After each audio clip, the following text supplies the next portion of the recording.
Hello everyone, welcome back to my channel. My name is Kat and I just like doing things and making little videos. Today we are going to be talking about and ranking all of the books that I have read so far this year, so all the books from January, February, and March. And I've been kind of in a reading slump, so I feel like I haven't read that many, but then I look at my list of all the books and I've read 12. So that's like 4 books per month, which isn't a crazy amount, but I don't know, I feel like it's a reasonable amount, you know. I don't read all day every day, so yeah. So I'm just gonna go in order of the first book I read all up until the most recent book I've read. And to start off this list, we have You've Reached Sam.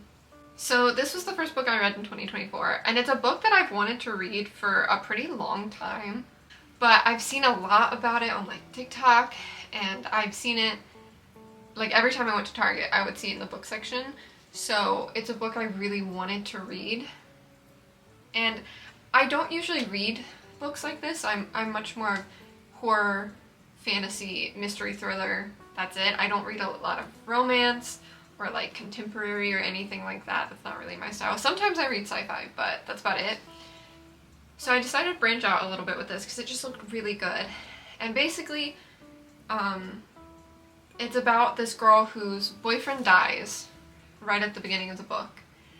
And she ends up being able to contact him through her phone. So she can call him and he can answer. And she can have conversations with him even though he's dead. And it's really sad. Obviously, the whole premise of the book is that she's trying to stay in contact with her dead boyfriend. It's really sad, and I think it has a lot of really good points about dealing with grief, especially they're high schoolers, so like kind of that young love and dealing with grief at that age. However, I just didn't like this book that much. It had some really good parts, and I did cry while reading it. But the main character is so insufferable. And I am saying this with like, I know that she's grieving. And I gave her lots of passes. But she's so insufferable, I guess is the only way to say it. The way she interacts with other people in the book, other people who are grieving her boyfriend. Like, she's friends with his cousin, his cousin and him were like best friends. And so obviously she's grieving too. And the main character in this book just makes it all about her all the time. Like, she's really rude to other people. She just cuts people off. She makes promises to people and then breaks them. And then when they're upset with her, she kind of gets on like the self-pity thing of, oh, well, like, oh no, I've been a bad friend, and makes it about herself again. Like, she doesn't make it about, oh, I've hurt you, what can I do to make it up to you? It's, oh, I've hurt you, oh, I'm such a terrible person. And then the person still ends up kind of comforting her. So it just kind of gets annoying after a while of just seeing her constantly ignore other people's grief or just push other people away, but then constantly expect other people to kind of accommodate her and her grief. So that's kind of my biggest gripe with this book. It was just really hard to read when she was just really not a good person to all these people. And again, I know she's grieving, but all these other characters are also grieving, and they found time to be a good friend to her and to accommodate her. So there's really no reason why at some point she couldn't have also accommodated them a little bit. But also, my other big gripe with this book is just, it was kind of boring. And I know it's a book about a girl who's talking to her dead boyfriend, so like, there's not a lot really happening plot-wise. But when I say that every phone conversation between her and her boyfriend was the exact same conversation, the whole point of this book is that they're talking on the phone all the time with each other. Every conversation was the same. I kid you not, I think you could go find 2 different conversations and it would be the exact same dialogue. And it was just really annoying. Like, I just felt like I kept rereading the same thing over and over again. And you don't get any answers for how this is possible. It never explains how they have this connection, because he can only talk to her.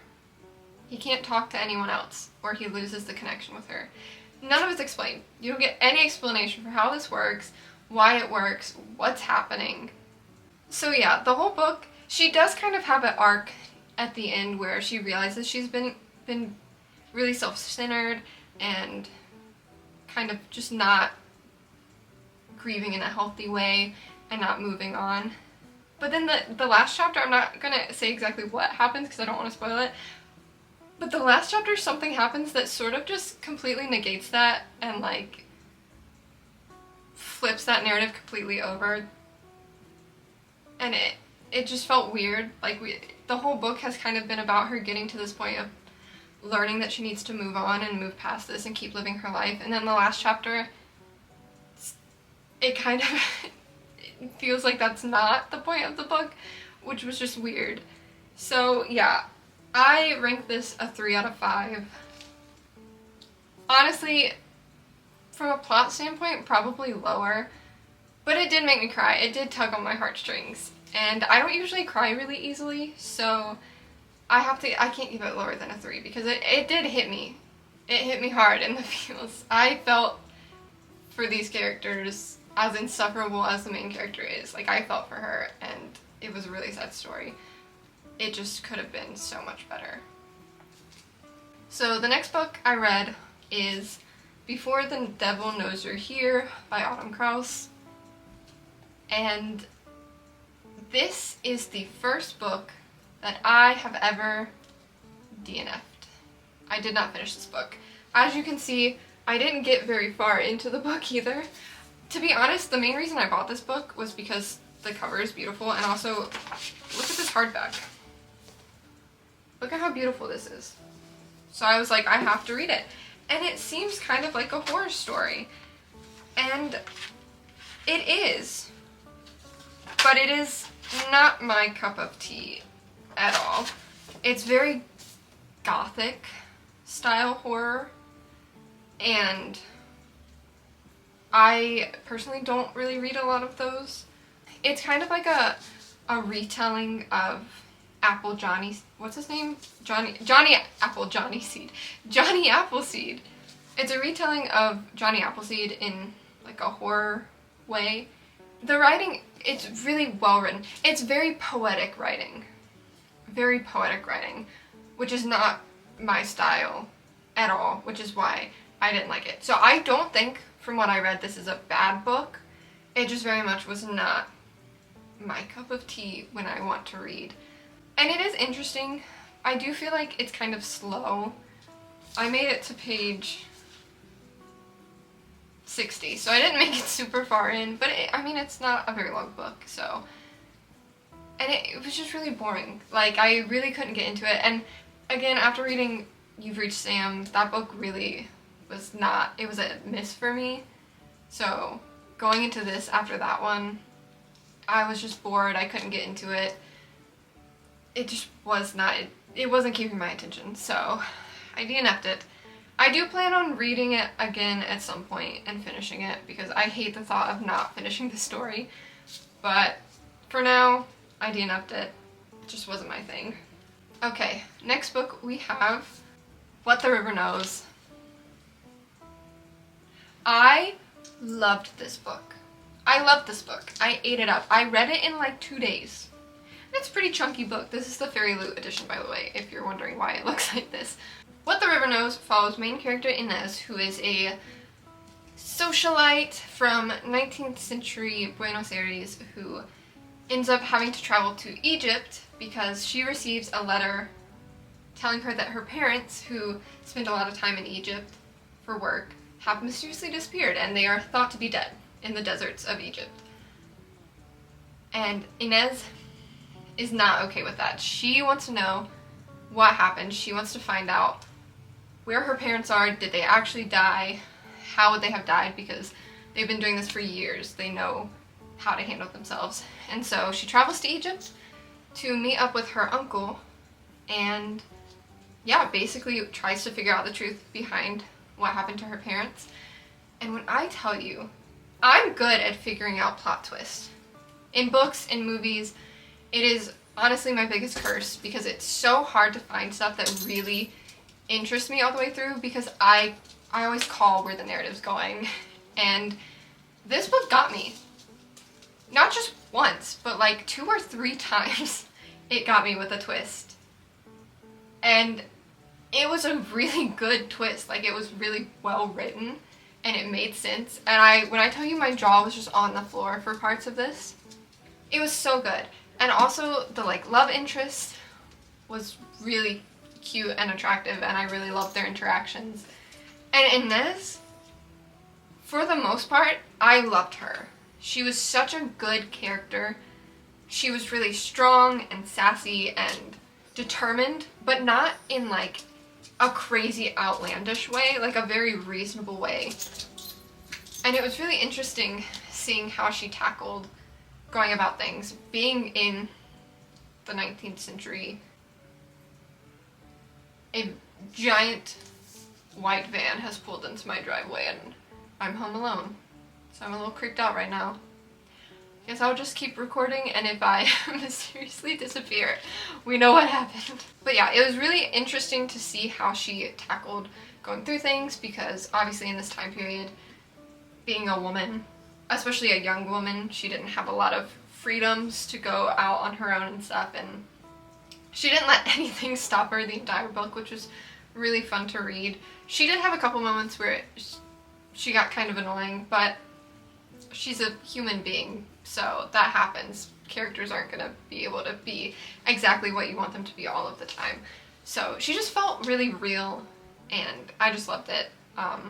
The only thing I didn't like was this book did have a few chapters that were written in the point of view of the male main character, the love interest. And for this book, I felt like it just didn't fit. I felt like it took me out of the story a bit. And the last chapter is told from his point of view, and it's a cliffhanger. And I really didn't like using his point of view to make a cliffhanger for the end of the book. I don't know, I don't want to say it felt cheap, because this book is so well written and so good. But just personally, I didn't like it. Also, like, some of his chapters, like, one of them was a single page with, like, one word. It was just, like, what's his name? I don't even remember his name. It starts with W. Is it Winston? It might be, like, Winston.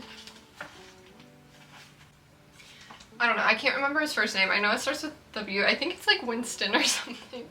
Yeah, I didn't like his POVs. I thought they were kind of unnecessary. But yeah.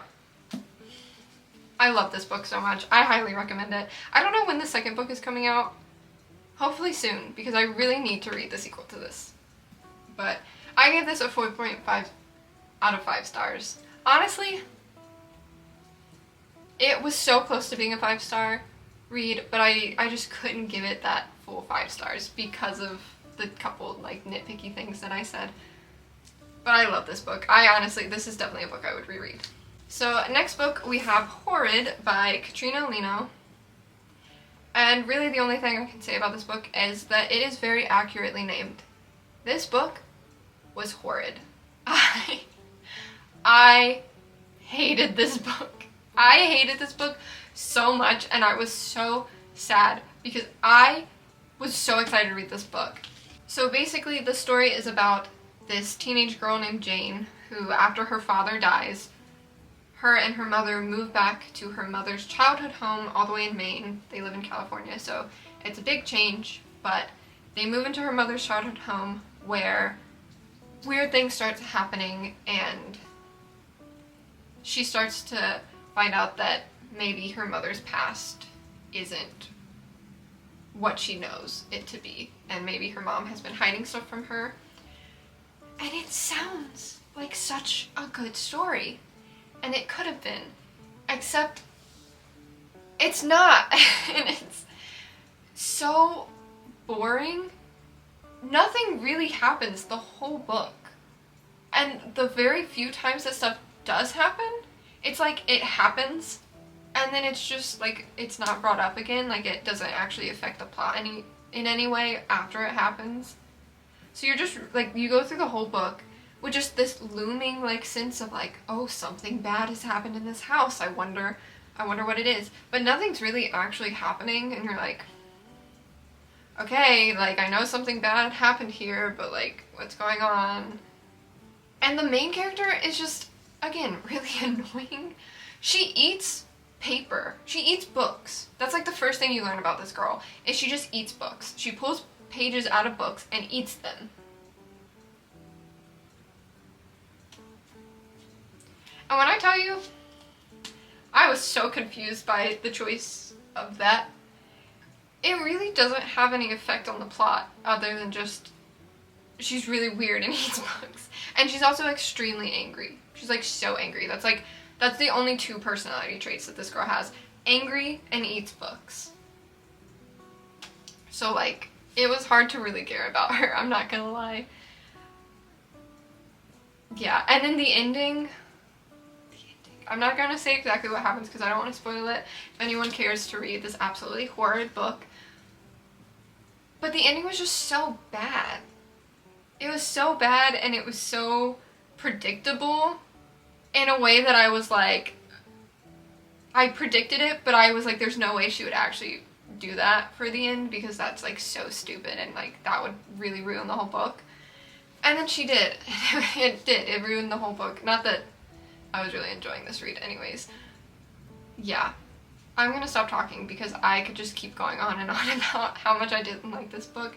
It was almost, I will say though, still better than The Wilder Girls. I have to say, Wilder Girls is still probably my least favorite book I've ever read. Horrid, it was better than that. I'll give it that one, which is not saying much.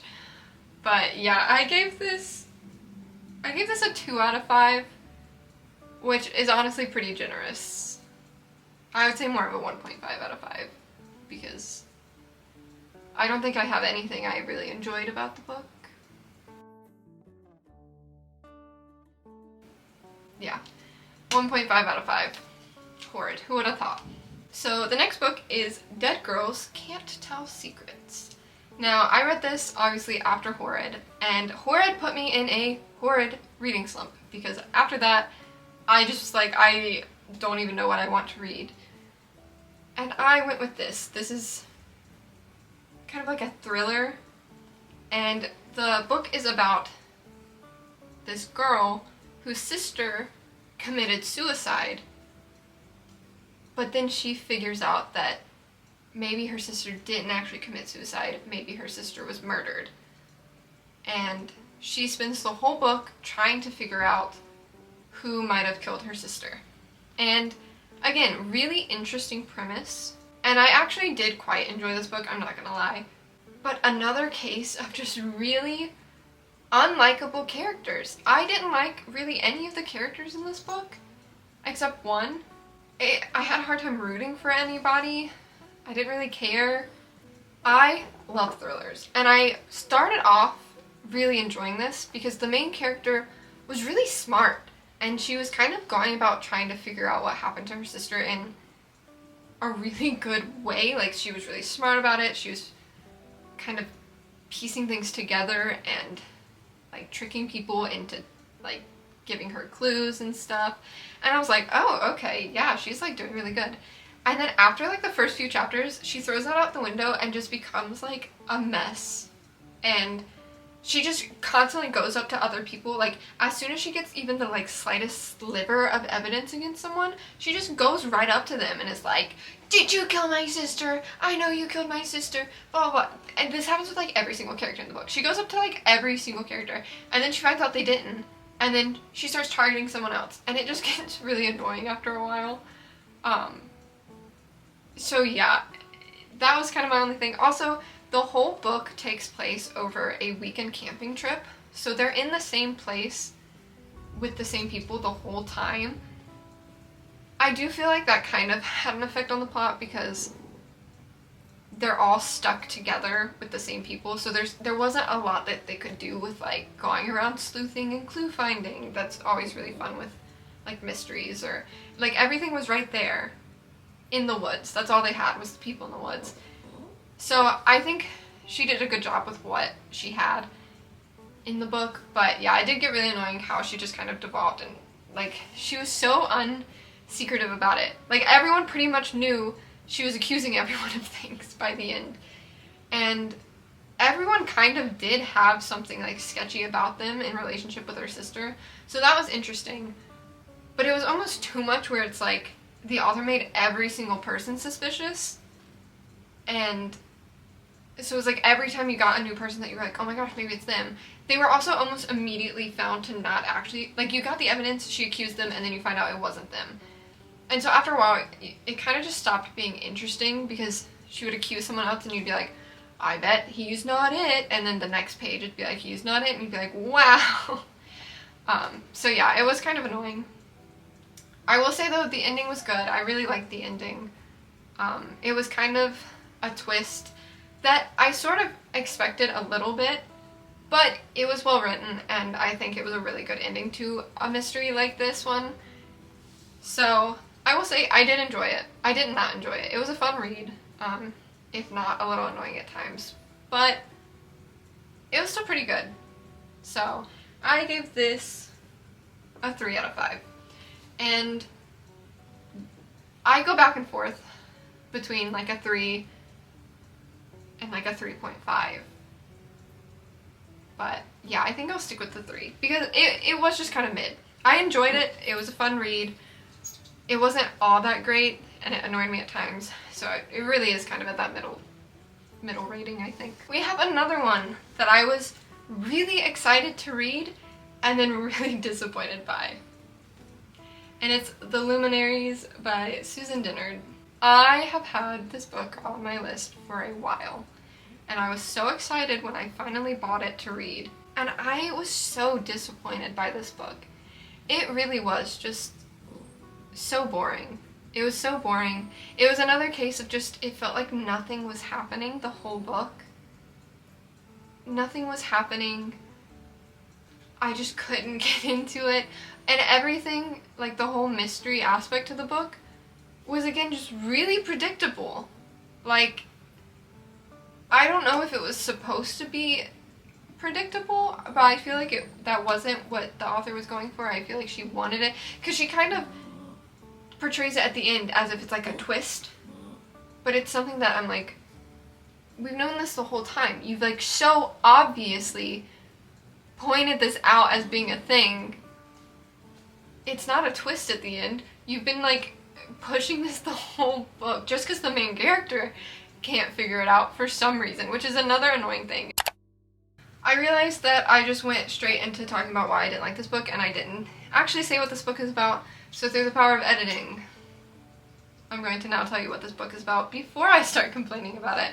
But basically it's about a girl named Winnie Wednesday. She lives in this town that basically protects the rest of humanity from like nightmares and monsters and stuff. They're like this town of people who all know the secret that these monsters and stuff exist, and they come to life at night, and so her people kind of work to kill them and keep them from going out into like the world and stuff. And there's multiple of these towns all around the world. Hers isn't the only one. But yeah, so Winnie wants to join the Luminaries, who is the group of people specifically who go into the forest and kill all of the nightmares and monsters when they kind of just like spawn at night. But yeah, they go and kill them and keep them from leaving the forest, essentially. And yeah, she wants to go join the Luminaries. Her family has been outcasted because her dad was found out to be a traitor. And so she's hoping that if she joins the Luminaries, that her family will be back in the good graces of her town. That's pretty much it. There's not really a whole lot going on in this book, I'm not gonna lie. The main character, she feels smart enough that she should be able to figure out these things, and she doesn't. So that's equally frustrating, is like, how do you not know? How do you not realize what's going on?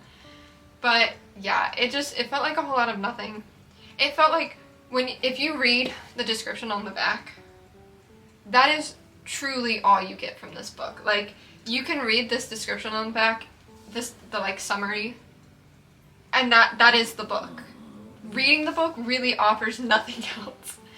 It's really bare bones, it's really basic, not a lot happens. It seemed to be setting up a sequel where a lot of stuff happens. I haven't decided if I'm going to read the sequel or not, because again, this was just really boring and I don't know if I feel like I want to. But yeah, the twist at the end, just, I don't know. It was really boring and I was really sad about it because I thought it was going to be really good. But I rated this one a 2.5 out of 5. So this next book is my favorite read of the year so far. Nothing has topped this, nothing has come close. This honestly is so good, it might end up being my favorite book of 2024 at the end of the year. And that is The Invocations by Crystal Sutherland. Also, by the way, this is the Illumicrate Evernight book box edition. I loved this book. I love this book.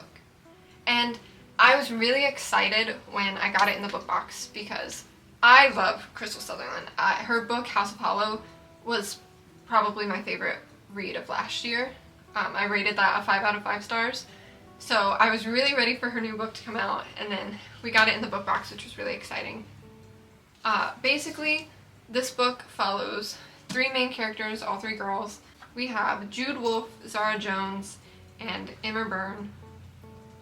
And they all end up connected following the trail of a serial killer who has been killing girls and women. And Emma is a witch, she's a curse writer. Jude is cursed. She has made a couple deals with demons that have gone really bad and she needs to find a way to get out of her deals. And Zara is the younger sister of the serial killer's first victim. So all 3 of them are kind of trying to figure out what happened, and they end up together, and it's just a really good like mystery horror, really kind of gritty mystery horror. It's very girl power, which I hate saying because that sounds so like cliche, but it's very, almost all of the main characters are female and they're just really well written, and there's a lot of talk about kind of women in society and like the fears that they face and stuff like that, and it's just really good. It's so good. The world building is really good. I mean, it takes place in like modern day, but kind of the like fantasy witch elements are really well done and really well integrated. And the 3 main characters, they're not perfect by any means, but they're just so real and they're so raw and they're so complex and well written, and you really feel yourself rooting for all of them and feeling for all of them, and it's really good. It's really good, and it had a really good twist that I don't want to say I fully didn't expect, but it still hit me hard when it came because I was like, no way, this actually is what it is. So it's really good. I cannot recommend this enough. I freaking loved it. This is like a 6 out of 5 stars for me. I wanted to read it again immediately after finishing it. It's just it's so good. It just grabs your attention. The story is so gritty and dark and thick and gruesome, and the girls are just so, again, just so complex. They just feel so real. They feel like real people. And I just love it. I can't express enough how much I recommend reading this book. It is kind of gory, I guess. Very like gruesome. So if you don't like stuff like that, maybe don't read this book. But if you can stomach it, the story is it's just really good. So next we have the Spin the Dawn duology. I read both books one after the other, and I was really excited to read this because it is by Elizabeth Lim, who wrote Six Crimson Cranes duology and Her Radiant Curse. And those are some of my favorite books of all time. I love those books. And so this duology came before those, so I was really excited to read it. So Spin the Dawn follows main character Maya Tamarin, who dreams of becoming a master tailor, the imperial tailor someday.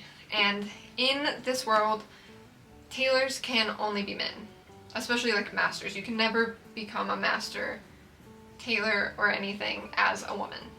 And so Maya dreams of kind of changing that and becoming the imperial tailor for the emperor someday. And she ends up kind of getting her wish when her father is summoned to the palace to become a tailor for the emperor, because he is a master tailor.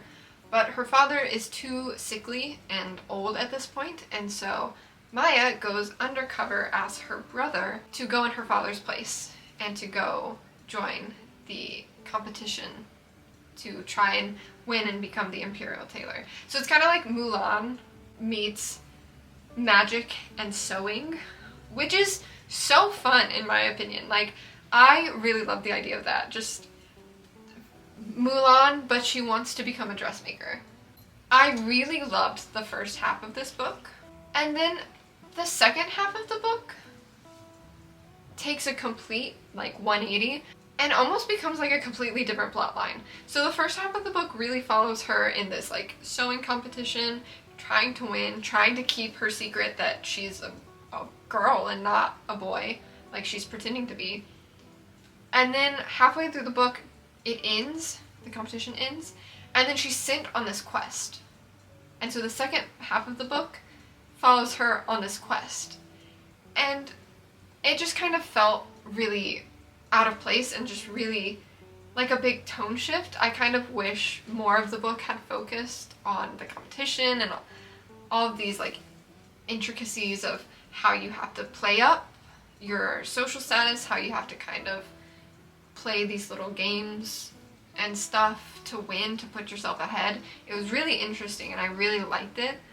But then the shift to full-on like fantasy adventure quest type deal, it just felt really sudden and really weird given the first half of the book. So I gave this a 3 out of 5, mostly for that reason. Once it shifted completely in the plot, it kind of took me out of it and it was hard to kind of get back in it. Which is, I will say, both the first part and the second part were really interesting and well written. I just think putting them in the same book and just like that tone shift halfway through, it didn't work for me. And it kind of took me out. So it wasn't my favorite. I think it could have been so much better had it not kind of done that. But yeah, so that's why I got a 3 out of 5. And then the second book is Unravel the Dusk. I gave this a 4 out of 5. I loved this book so much more than the first book. This book did everything that I wanted from the first book. It just had so much more complexity to it, and you learn so much more about the world and the political happenings that everything's kind of revolving around. And she just is really an awesome character in this, and I just think all of the faults of the first book kind of went away with this one. This one was really well written. Like after the quest, it kind of just follows her trying to prevent war in her kingdom from after the events of the first book, and it's really good. It's really well written. Her character is really amazing. The war and the politics behind it is really intriguing, and it really captures your attention in the book.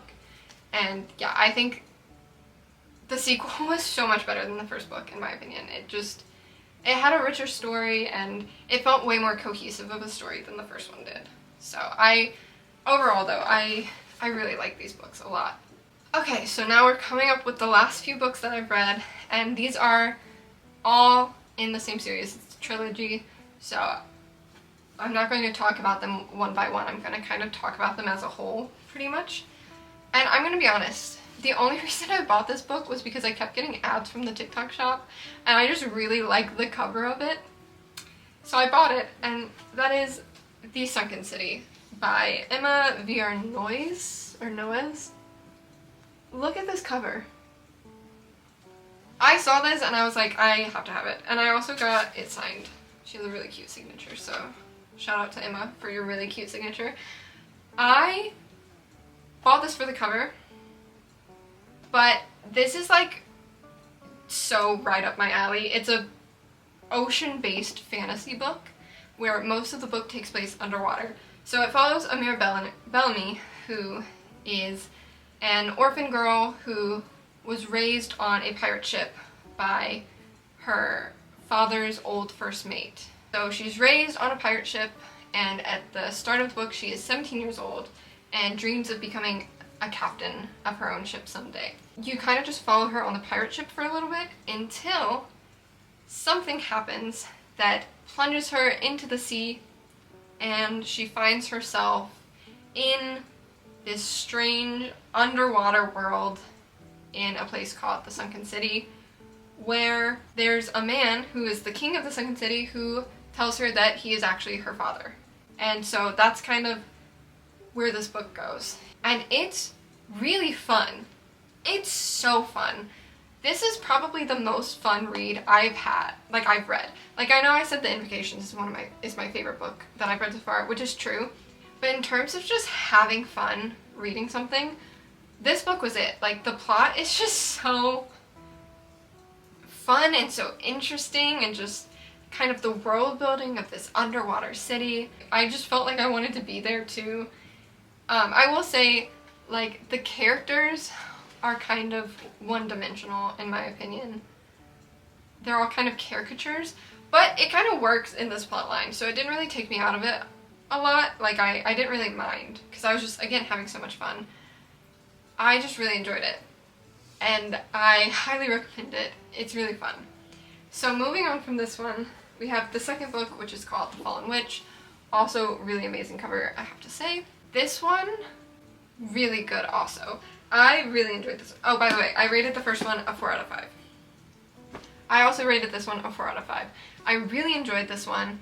Same thing, it really keeps your attention. The plotline's fun. This one added a lot more stakes to everything. So it's a lot more like tense, and you're like, oh no, what's gonna happen? Really, really enjoyable read. Again, 4 out of 5 stars. Really, really enjoying the series. And then we get to the last one. I did not like this book. I gave it a 2.5 out of 5. It was a really disappointing end to the trilogy in my opinion. Like I said in the first book, like, a lot of the characters, they're not very complex. They're kind of one-dimensional, but it works in the first and second book's stories. It doesn't work here because it feels like she wanted to give all of the characters kind of these arcs, but they don't have enough complexity to even have an arc really, and none of them feel like they change at all over time. So that was kind of like a drag. And also, this book has what should be the highest stakes. Obviously, it's the end of the trilogy. Should have the highest stakes, and the characters, like, there's no sense of urgency at all in the whole book. There's never a sense of urgency. There's always this looming threat that's like, it feels really urgent. It feels like it should be urgent. None of the characters are like ever really paying it. Like, they go out to nightclubs, and like, they're constantly talking about like relationship drama and stuff. And it just feels so weird because it's like, the entire end of humanity is at stake here. And you guys are going to nightclubs and doing fuck all this entire time. Like, the whole middle part of the book is them just like doing nothing, it feels like. They don't do anything. And it was really boring and really annoying. And by the time we finally get to like where the war starts, and like, it's like the last couple chapters. Bless you, buddy. And it just resolved really quickly and easily, and there's a character death where the character gets brought back to life literally immediately, like in the same chapter. Like, they die and then are immediately brought back, and it just felt kind of like a cheap shot of like that she just wanted like a dramatic character death. I don't know, it didn't feel like it really impacted the story that much at all. I was really disappointed. It also was annoying because it was one of those books where every single character got paired up in a romantic pairing by the end. Every single character. And I hate when that happens. Like, I hate when authors feel like it's necessary to make sure that everybody is paired up with a romantic partner. Especially because some of them just don't make sense. And like, none of them are fleshed out. It's kind of like an afterthought in like the last fourth of the book. Of just being like, okay, well this person's with this person, this person's with this person, this person's with this person. But you don't see anything like leading up to them getting together. It's just kind of you're told like, oh, they actually do have feelings for each other and they're gonna get together now. But you don't see any evidence of that. So, yeah, like I said, 2.5 out of 5 stars. I really enjoyed the series and I was really hoping for like a good end to it, but there were just no high stakes, there was no tension. It just felt like it dragged and dragged and dragged, so yeah. That is all the books that I have read so far this year. That is 12 books finished. I'm on my 13th book. And yeah, I have had some of the worst books that I've read, and I've had some of the best books I've ever read so far this year. So already starting off pretty crazy with my reads of 2024. So I'm excited to finally tackle my TBR. I've had a really long TBR. But yeah, that's everything. I will see you in the next video. Bye bye.